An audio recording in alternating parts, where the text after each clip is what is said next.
Directing the season finale to House there's a lot of expectation that it's going to be something exciting. I think the audience has a certain desire to see something they wouldn't be expecting in the regular season. I think we all, as a team, have discovered that we're all happiest when it is ambitious. Succeed or fail, you know, we want to sort of give it our all and change things up at some time. So the season finale and like the episode that precedes it, the two-parter, is a little bit different. It really does mix it up stylistically. It was amazing.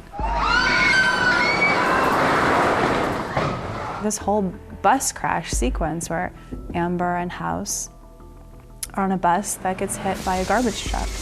And Gregory House, who directed the first of the two-part episode about the bus crash, was the director in charge of sort of orchestrating all of those kind of stunts. During prep for the episode, we storyboarded the sequence so that I could have everybody on the same page. We all knew exactly the elements that we need. Everybody would see the exact shots we need, so in terms of what would have blue screen, what would be real, what would be CGI.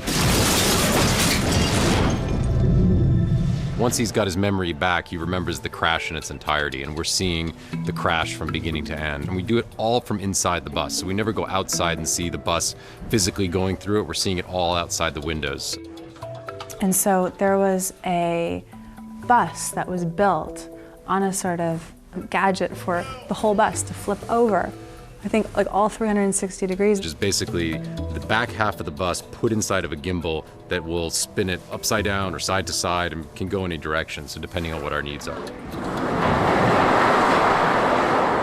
The rest of the bus is actually on the other part of the stage with a green screen curtain that surrounds the entire bus, so that when we look outside, we can put behind the actors some of the background plates that we've shot. And the background plates are, for example, spinning, whipping background and so forth. So everybody would be moving and reacting as such, and then in the background we'll put the blur of something whipping. Ready to remove the safety? Okay, clearing back, removing the safety clamps. It has to be this two-part spectacular conclusion, which has sort of glam and bang of a high-action movie. And 1, 2, 3, action!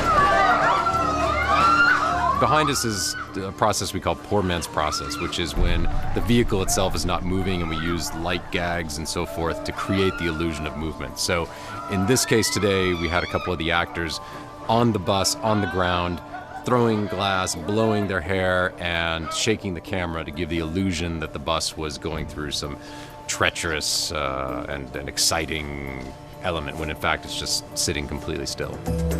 Yeah, on that tailbone, all right? Okay, great, thanks. Jim, our stunt coordinator, is crucial to this sequence. My job is to make sure that the action on the show looks as great as it can possibly look while keeping everybody as safe as possible. So Jim, we can go through the boards. We can talk about exactly what we're going to need stunt people for. And the way we do it is we do it in pieces. Because there's two sections to the bus, there's the right and the left section as far as the seats go. I first put people in the right section to see what their bodies and what they're going to do. Then I take them out, put the people on the left side, see what they're going to do.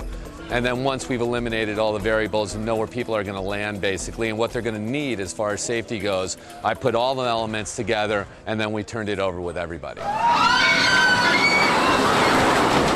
So if you watch the episode, even though the bus technically only really went on its side, we cheated it by turning the bus completely upside down in order to get the most physical and dramatic moment to happen. It seems like it's chaos, but in fact it's extremely precise chaos.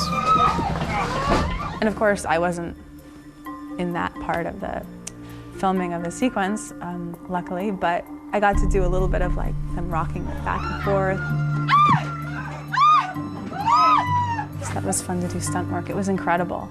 It was so incredible. The first time that they flipped the bus over and all the stunt people did their job, it was like everyone had gathered, all the writers came, everyone wanted to see this big spectacle. It was like you're a part of something really huge and really cool.